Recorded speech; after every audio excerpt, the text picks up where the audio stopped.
¿Qué tal? ¿Cómo están? Entender elecciones no lleva días, tampoco lleva meses, lleva años a veces.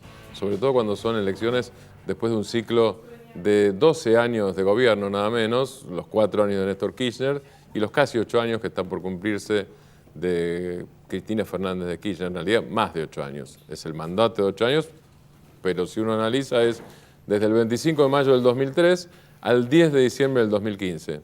Estamos hablando de 12 años y medio y unos días más. Para analizar esto, para empezar con el análisis o para aportar algo en el análisis, invitamos a Alejandro Roig. Alejandro es sociólogo de la Universidad de San Martín y pertenece a un centro de estudios que empezó a hacer encuestas en los últimos tiempos. Bueno, él nos va a explicar. Alejandro, gracias por estar acá. Muchas gracias, Martín, por la invitación. Empecemos, si te parece, por los números primero y después vamos a las explicaciones. Lo que yo tengo entendido es que ustedes empezaron a trabajar en encuestas, que en realidad estaban haciendo otro tipo de encuestas, que ensayaron con una muestra, ¿está bien dicho? O como sociólogo vos corregime todo lo que quieras. Está perfecto. Que ensayaron con una muestra, que la muestra funcionó, y esto supongo que tiene consecuencias para el pasado reciente, para las últimas 2 vueltas, y consecuencias hacia futuro. Sí, efectivamente, en la universidad hay un grupo que trabaja hace varios años en una medidora de audiencia que se llama Pascal y que a través de del sistema de medición que tenían empezaron a hacer mediciones de intenciones de voto. Yo no participo directamente de ese grupo, pero el grupo es muy activo y empezamos a ver que efectivamente los números que sacaban las encuestas eran acertados, con lo cual habla de que la muestra representativa es buena y que las correcciones que se hicieron fueron buenas. Y ahí es Marcelo Escolar que lleva adelante esa tarea y que la verdad sí son números que permiten tener cierta lectura de lo que ha pasado en la sociedad. Cuando la muestra es buena, hoy, ¿qué quiere decir? Porque además hay algunas dificultades, me imagino yo, no sé cómo se hace para corregir esas dificultades. Hay menos líneas telefónicas, o mejor dicho, hay más celular y menos uso de líneas telefónicas que antes, no sé si hay menos líneas telefónicas en términos absolutos.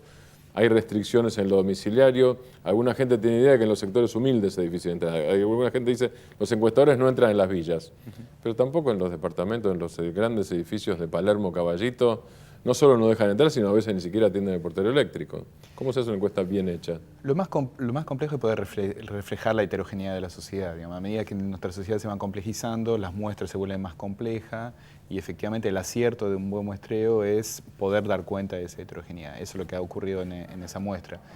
Las correcciones tienen que ver también con el seguimiento a lo largo del tiempo, por eso la universidad se toma el tiempo antes de publicar los primeros datos, porque está acumulando experiencia y un know-how sobre los grupos que está observando, con los que está trabajando. Lo otro, en un país como la Argentina, es muy importante tener una medición que sea una medición federal, ¿no? A nivel federal. Y muchas de las encuestas suelen estar focalizadas en algunos centros urbanos por facilidad de acceso a los datos. Eso requiere dispositivos que son de gran envergadura. Y justamente en esa encuesta que hace la Universidad Nacional de San Martín se ha logrado una medición a nivel nacional. A ustedes les dio, si no me equivoco, una diferencia, o les da una diferencia a favor de Macri de entre 2 y 3 puntos, que es finalmente la definitiva. Efectivamente, sí. Datos que se publicaron pocos días antes de las elecciones, pero sí, la medición fue acertada. Lo cual es complejo, siempre hay un 2% de margen de error en ese tipo de encuestas, pero ahí ha funcionado bien y esperamos que para más adelante permita poner también en debate en la sociedad argentina el lugar de las encuestas y el lugar de los encuestadores, ¿no? En varias cuestiones, en la medición de audiencia, en las encuestas de opinión, en las encuestas electorales, porque en la primera vuelta en particular hemos visto muchísimos desaciertos que implica un replanteo general de los... ¿Cuáles eran los números de ustedes en la primera vuelta? No fueron publicitados, pero puedo decir que la habíamos invocado. ¿La habían acertado en la primera también? Sí. Vos escribiste un artículo en Anfibia, Alejandro, de la Universidad de San Martín, donde, entre otras cosas, habla de destacar más lo cualitativo en el análisis. ¿Cómo definirías lo cualitativo y qué destacarías dentro de lo cualitativo en el resultado del balotaje? Bueno, justamente en el artículo insistía en la importancia de lo cualitativo tanto desde el punto de vista académico como desde el punto de vista político. Es decir, ¿por qué digo eso? Porque efectivamente en el proceso político vemos que hay cada vez más dirigentes que gobiernan por encuesta, que se guían en función de las encuestas, lo cual yo creo que ha llevado a algunos desaciertos, porque no permiten necesariamente sentirle el pulso a algunas tendencias, a algunos malestares, que no necesariamente pueden estar objetivados por un aparato cuantitativo. Entonces, el acercamiento cualitativo permite también tener otro tipo de percepciones, sentir representaciones, entenderlas.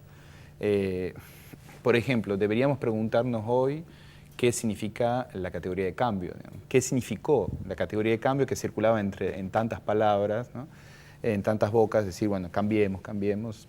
Era una especie de, parecía un significante relativamente vacío, de hecho no se lo llenó mucho de contenido, y paradójicamente de hecho coexistía con algunas frases que decían cambiamos, pero algunas cosas no. Con lo cual, ahí, por ejemplo, me parece que la relación a la categoría de cambio es una relación a entender más cualitativamente, también para pensar de acá a futuro sobre un tipo de sensibilidad de los argentinos, o inclusive diría una afectividad de los argentinos en torno a la noción de cambio.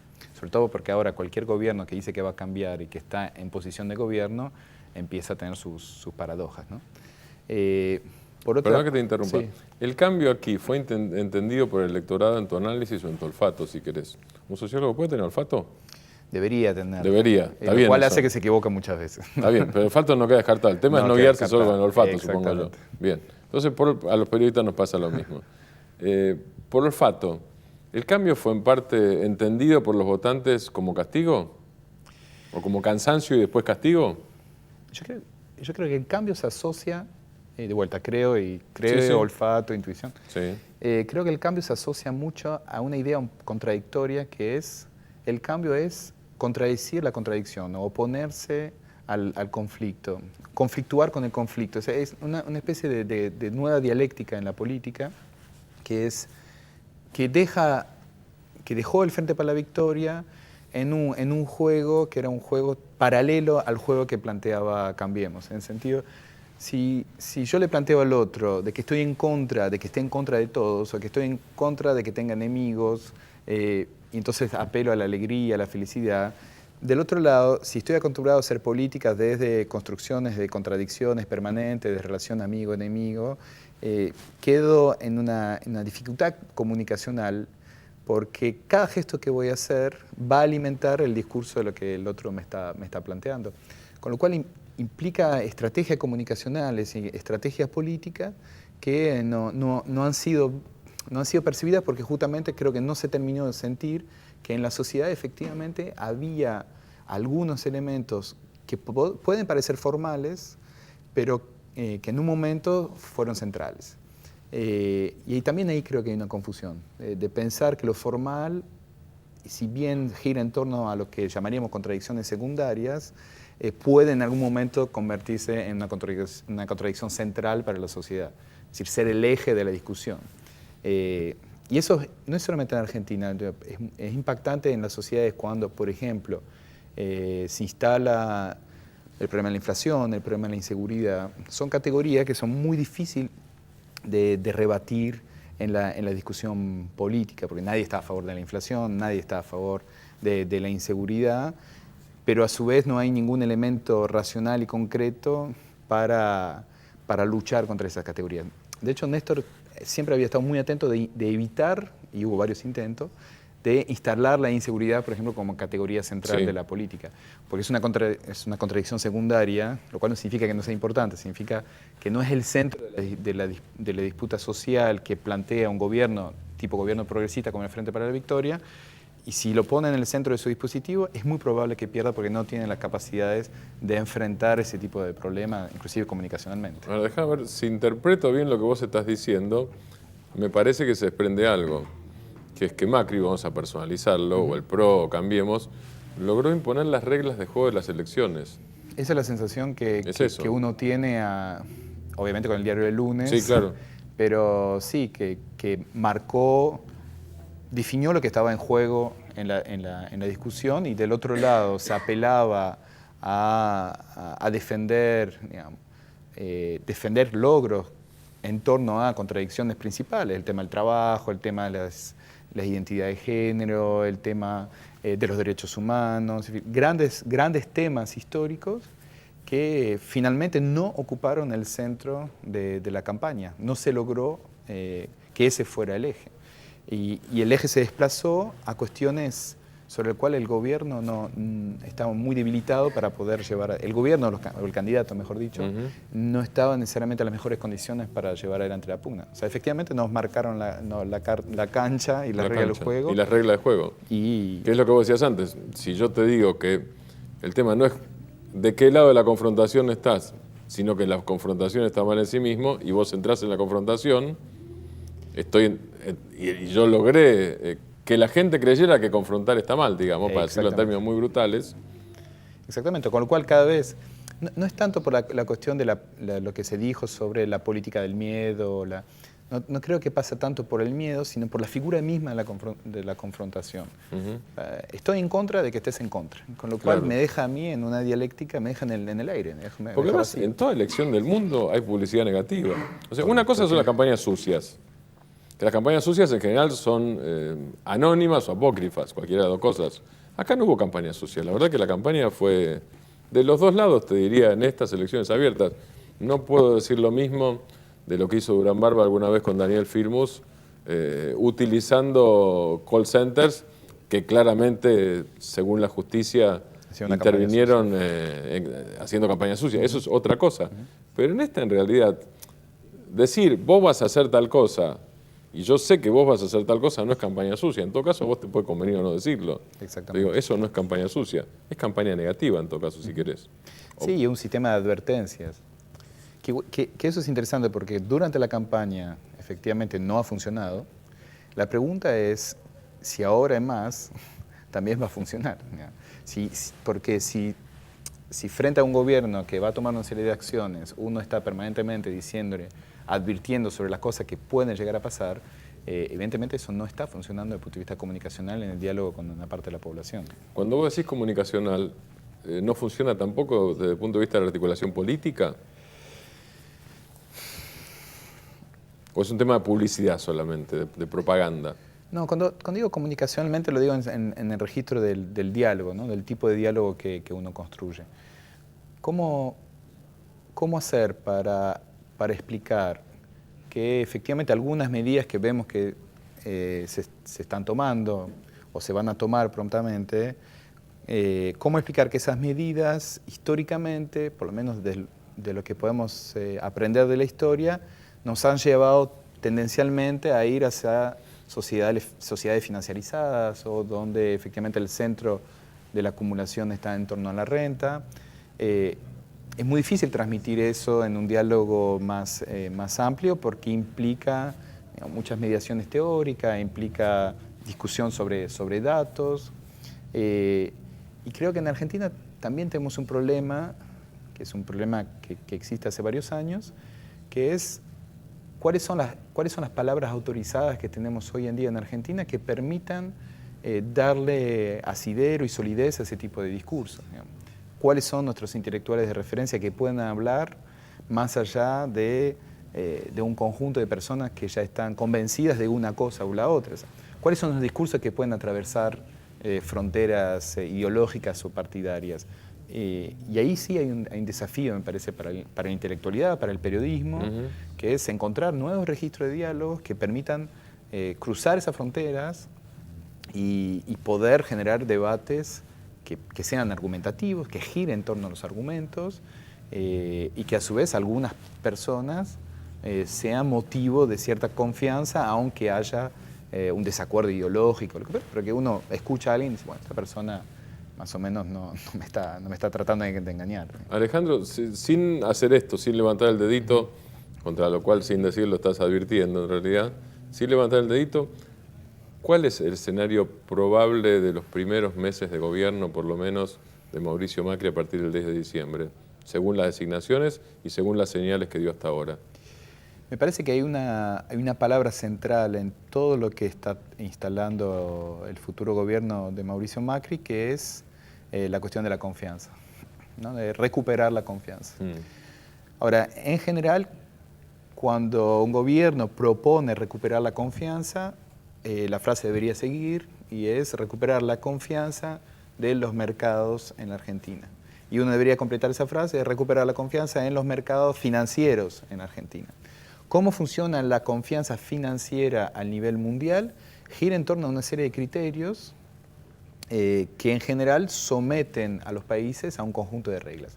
Con lo cual uno puede avisorar que efectivamente muchas de las decisiones que se tomen van a tener que ver con volver a seducir los mercados financieros internacionales, lo cual es muy probable que el gobierno tenga éxito en eso, por otra parte.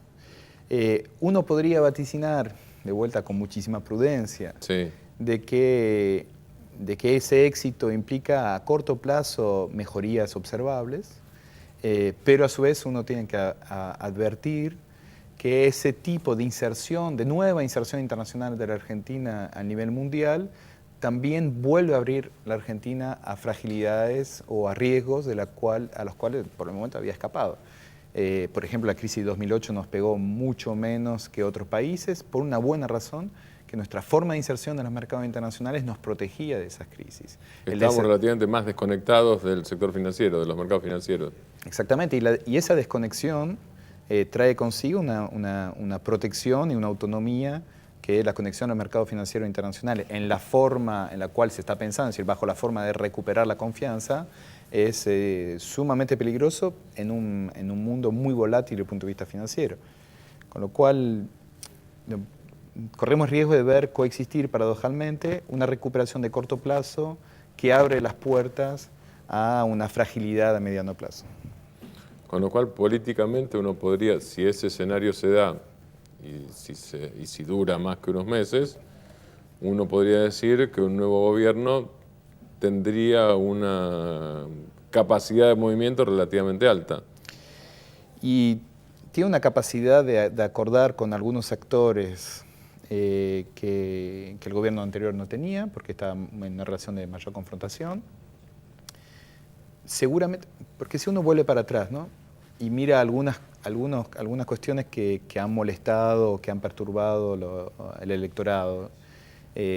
Un eje era el blue. Sabemos que el blue es un mercado muy chico de referencia, donde intervienen muy pocos actores, con lo cual, si hay una capacidad de negociar con ese sector, se va a negociar. Lo mismo en la inflación. Si uno asume que la inflación es un síntoma de una pugna distributiva, por lo menos si uno adhiere a ese tipo de teorías, efectivamente puede haber formas de acordar para que haya menos inflación. Con lo cual uno puede pensar que en los primeros tiempos el gobierno va a tener cierto margen de maniobra desde el punto de vista de estos elementos. Donde creo que hay mayor dificultad es que eso es muy importante en el momento del gobierno, que es toda la cuestión más bien burocrática o operativa de las decisiones que se tomen. Parte del casting que estamos viendo de próximos funcionarios, muchos de ellos vienen del sector privado, no necesariamente conocen los ruajes del Estado, eso implica un tiempo de aprendizaje, y yo creo que vamos a ver aparecer algunas fricciones y dificultades que tal vez hagan que no sea todo tan tranquilo como pareciera ser en el marco de acuerdo entre el establishment y el gobierno. Hay como una especie de glorificación o de santificación, en todo caso, de la persona que viene de una gran empresa, porque suponen algunos, esto hace que sabe de management. En realidad, en el mundo en general, cuando alguien viene de una gran empresa, yo no hablo en términos personales, sino en términos generales, las sociedades sospechan. Sí, es cierto. Puede ser que empiece a sospechar de todas formas prontamente, ¿no?, porque también hay una posición crítica en la sociedad argentina que va a reaparecer rápidamente. Esa idea de que las capacidades empresariales se pueden traducir en capacidades de gobierno es el desconocimiento, que son dos juegos totalmente distintos. De todas formas, creo que Macri hace tiempo que es un hombre político, sí, que ha dejado de ser únicamente un empresario. Me parece que en el equipo sí hay una característica empresarial más fuerte, pero él ya se ha convertido a la política con tipos de vinculaciones con el empresariado que también pueden ser contradicciones, en el sentido que cuando uno gobierna tiene que hacer arbitrajes y los intereses que representa muchas veces le juegan en contra. Entonces, hay que ver también cómo va a regular, a gobernar las propias contradicciones, que serán contradicciones nuevas. Sí, por ahí puede haber pelea con Techint, por alguna razón concreta, por ejemplo. Por ejemplo. Cosa que ya apareció en los últimos días y puede profundizarse o no, uno no sabe. Sí, uno imagina que hay mayor capacidad de negociar dentro del empresariado, básicamente porque hay redes, conocimientos personales, algún tipo de confianza previa. Pero también eso implica que muchos van a considerar que tienen más derechos de solicitar favores, apoyos, y que si se ven desilusionados pueden llegar también a generar brechas. Entonces, también no significa necesariamente que haya una coherencia absoluta. La experiencia de presidentes empresarios en América Latina no ha sido muy exitosa por el momento. El caso de México, el caso de Chile, no ha llegado a muy buen puerto. Vamos a ver. Alejandro, nos queda un minuto. Aquí estuvo otro Alejandro Grimson, que había escrito un artículo que se llamaba El pecado de subestimar y advirtió en aquel momento contra la subestimación del electorado y del adversario. Me pongo del otro lado. ¿Qué cosas, y cortito, no debería subestimar Macri? No debería subestimar que ha ganado por poco, que adelante de él va a tener una oposición, y una oposición que tiene anclaje territorial, que tiene presencia en el Parlamento, con lo cual, más allá de cierto entusiasmo que puedan llegar a tener al inicio, va a tener que hacer política de todas formas. Cuando hablas de política, hablas de negociar. Va a tener que negociar, exactamente. Y del otro lado también, de hecho, porque el juego de la oposición creo que va a ser un aprendizaje nuevo para los que vienen de la distinta fuerza que compone el Frente para la Victoria. Van a tener que aprender un nuevo juego que se llama la oposición. Y es un juego que se va a jugar, o que se tienen que jugar inteligentemente, porque los próximos comicios son pronto, pues son en el 2017. Alejandro, muchas gracias. Gracias a vos, Martín. Alejandro Roig, de la Universidad de San Martín, con nosotros empezando a explicar un poquito más un debate postelectoral que va a durar años. Nos vamos, como siempre, con Lula, que dice que la democracia, y vaya si tiene razón, es movimiento perpetuo y que la política no es pacto de silencio. Muchas gracias.